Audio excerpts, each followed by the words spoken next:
for my midday rest to Patikaputta's park. You may tell him whatever you wish. Then, having dressed, I took my robe and bowl and went into Vesali for alms. On my return I went to Patikaputta's park for my midday rest. Meanwhile Sunakata rushed into Vesali and declared to all the prominent Likhavis, "Friends, the Blessed Lord has gone into Vesali for alms, and after that he has gone for his midday rest to Patikaputta's park. Come along, friends, come alone. The two great ascetics are going to work miracles." And all the prominent Likhavis thought, the two great ascetics are going to work miracles. Let us go along. And he went to the distinguished and wealthy Brahmins of various schools and told them the same thing, and they too thought, let us go along. And so all these people came along to Patikaputta park, hundreds and thousands of them. And Patikaputta heard that all these people had come to his park, and that the ascetic Gotama had gone there for his midday rest. And at the news he was overcome with fear and trembling. And his hair stood on end. And thus terrified and trembling, with his hair standing on end, he made for the Tintoka lodging of the wanderers. When the assembled company heard that he had gone to the Tintoka lodging, they instructed a man to go there to Patikaputta and say to him, "Friend Patikaputta, come along. All these people have come to your park, and the ascetic Gotama has gone there for his midday rest. Because you declared to the assembly at Vesali, the ascetic Gotama claims to be a man of wisdom, and I make the same claim. It is right that a man of wisdom should show it by performing miracles. If the ascetic Gotama will come halfway to meet me, I will do likewise. Then we could both work miracles, and if the ascetic Gotama works one miracle, I will perform 2. If he performs 2, I will perform 4. And if he performs 4, I will perform 8. However many miracles the ascetic Gotama performs, I will perform twice as many. So now come halfway. The ascetic Gotama has already come halfway to meet you and is sitting for his midday rest in your reverence's park." The man went and delivered the message, and on hearing it Patikaputta said, "I'm coming, friend, coming."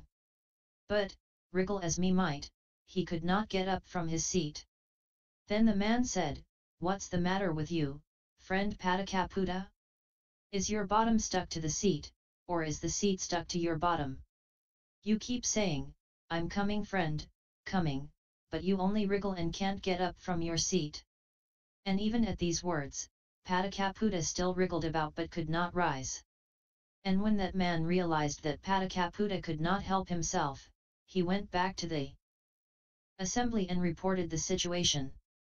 And I said to them, "Patikaputta the naked ascetic is not capable of meeting me face to face unless he takes back his words, abandons that thought, and gives up that view. And if he thinks otherwise, his head will split in pieces." Then, Bhagava, one of the ministers of the Likhavis, rose from his seat and said, "Well, gentlemen, just wait a little till I have been to see whether I can bring Patikaputta to the assembly." So he went to the Tintoka lodging and said to Patikaputta, "Come along, Patikaputta, it is best for you to come along. All these people have come to your park and the ascetic Gotama has gone there for his midday rest. If you come, we will make you the winner and let the ascetic Gotama be defeated." And Patikaputta said, "I'm coming, friend, I'm coming," but wriggle as he might he could not get up from his seat. So the minister returned to the assembly and reported on the situation. Then I said, "Patikaputta the naked ascetic is not capable of meeting me face to face unless he takes back his words, abandons that thought, and gives up that view. And if he thinks otherwise, his head will split in pieces." Then Jalya, a pupil of the wooden bowl ascetic, rose from his seat, went to the Tintoka lodging and said to Patikaputta, "Come along, Patikaputta, if you come, we will make you the winner and let the ascetic Gotama be defeated." And Patikaputta said, "I'm coming, friend, I'm coming," but wriggle as he might, he could not get up from his seat.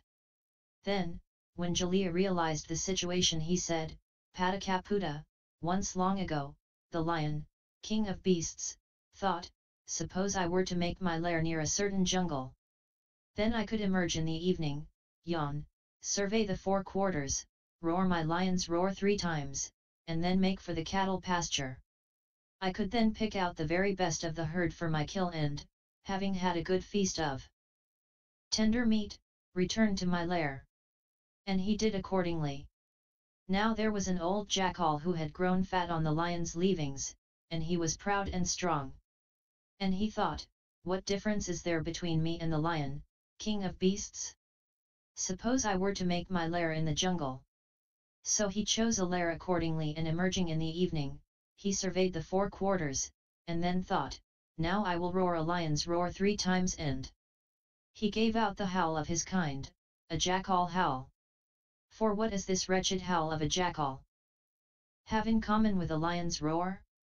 In just the same way, Patikaputta, you live off the achievements of the welfarer and feed on the welfarer's leavings, imagining you can set yourself up besides the Tathágatas, arahants, and fully enlightened Buddhas.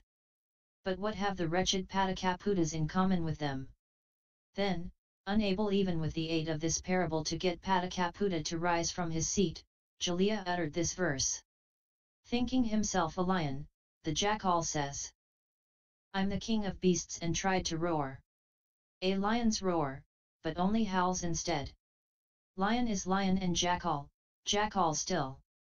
In just the same way, Patikaputta, you are living off the achievements of the welfarer. And, being unable even with the aid of this verse to get Patikaputta to rise from his seat, Jalya uttered this verse, following another's tracks, and fed on scraps, his jackal nature he forgets. Thinking, I'm a tiger, tried to roar a mighty roar, but only howls instead. Lion is lion and jackal, jackal still. In just the same way, Patikaputta, you are living off the achievements of the welfarer. And, being unable even with this parable to get Patikaputta to rise from his seat, Jalya returned to the assembly and reported on the situation. Then I said, Patikaputta is not capable of meeting me face to face unless he takes back his words, abandons that thought, and gives up that view. Even if the good Luckavas were to think, let us bind him with thongs and try to drag him here with yoked oxen, he would burst the thongs. He is not capable of meeting me face to face. If he thinks otherwise, his head will split in pieces. Then, Bhagava, I instructed, inspired, and fired and delighted that assembly with a talk on Dharma. And having thereby delivered that company from the great bondage, thus rescuing 84,000 beings from the great path of peril, I entered into the fire element and rose into the air to the height of 7 palm trees, and projecting a beam for the height of another 7 so that it blazed and shed fragrance, I then reappeared in the gabled hall in the great forest. And there Sunakata came to me, saluted me, and sat down to one side. I said, what do you think, Sunakata? Has what I told you about Patikaputta come about or not? It has, Lord. And has a miracle been performed or not? It has, Lord.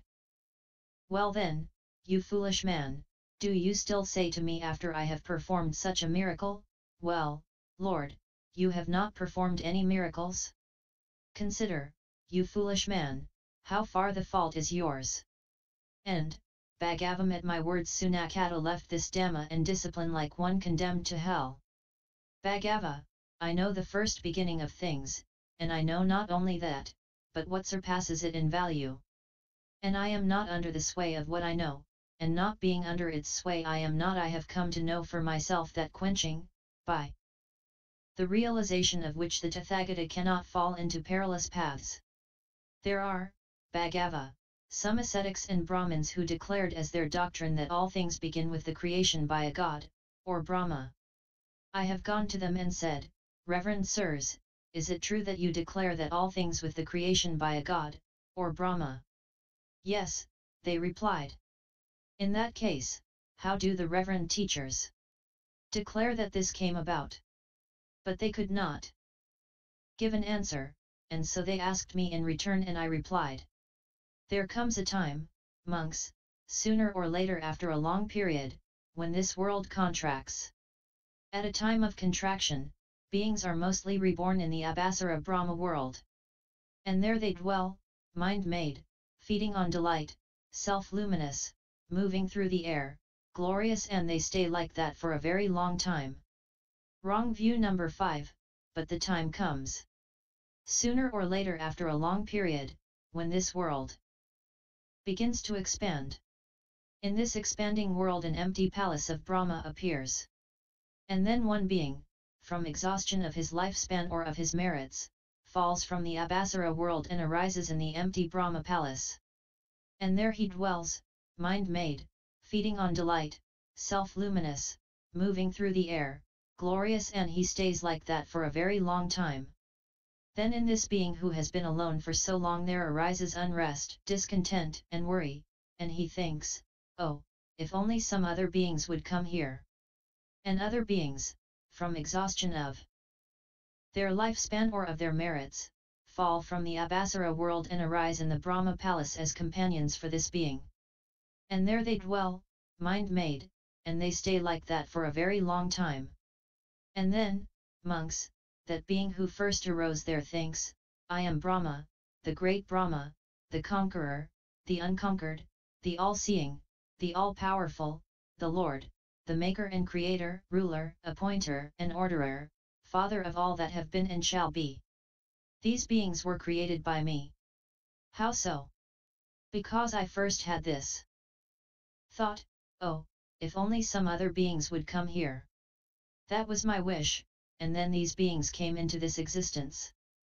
But those beings who arose subsequently think, this, friends, is Brahma, great Brahma, the conqueror, the unconquered, the all-seeing, the all-powerful, the Lord, the maker and creator, ruler, appointer and orderer, father of all that have been and shall be. How so?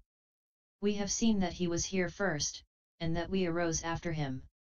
And this being that arose first is longer lived, more beautiful, and more powerful than they are. And it may happen that some being falls from that realm and arises in this world. Having arisen in this world, he goes forth from the household life into hermit life.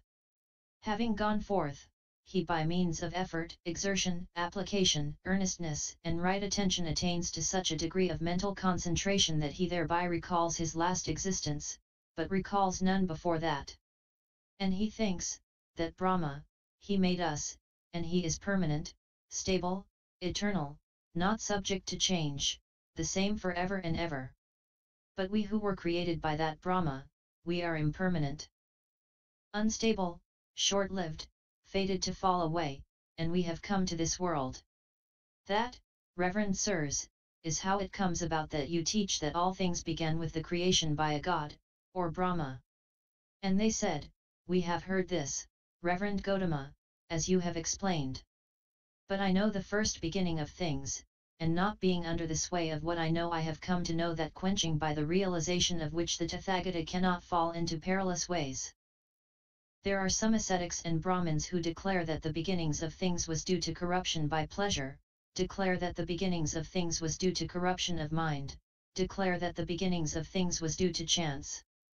But I know the first beginning of things, and not being under the sway of what I know I have come to know that quenching by the realization of which the Tathágata cannot fall into perilous paths.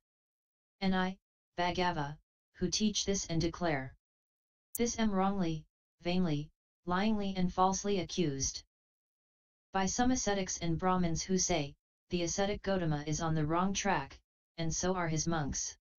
He has declared that whoever has attained to the stage of deliverance called the beautiful finds everything repulsive. But I do not say this. What I say is that whenever anyone has attained to the stage of deliverance called the beautiful, he knows that it is beautiful. Indeed, Lord, they are on the wrong track themselves who accuse the Lord and his monks of error. I am so delighted with the Lord that I think the Lord is able to teach me to attain and remain in the deliverance called the beautiful. It is hard for you, Bhagava, holding different views, being of different inclinations and subject to different influences, following a different discipline and having had a different teacher, to attain and remain in the deliverance called the beautiful. You must strive hard, putting your trust in me, Bhagava. Lord, even if it is hard for me to attain and remain in the deliverance called the beautiful, still I will place my trust in the Lord. Thus the Lord spoke, and Bhagava the Wanderer was delighted and rejoiced at the Lord's words. https://tptalka.fandom.com/wiki/pataka_sutta. NDN 024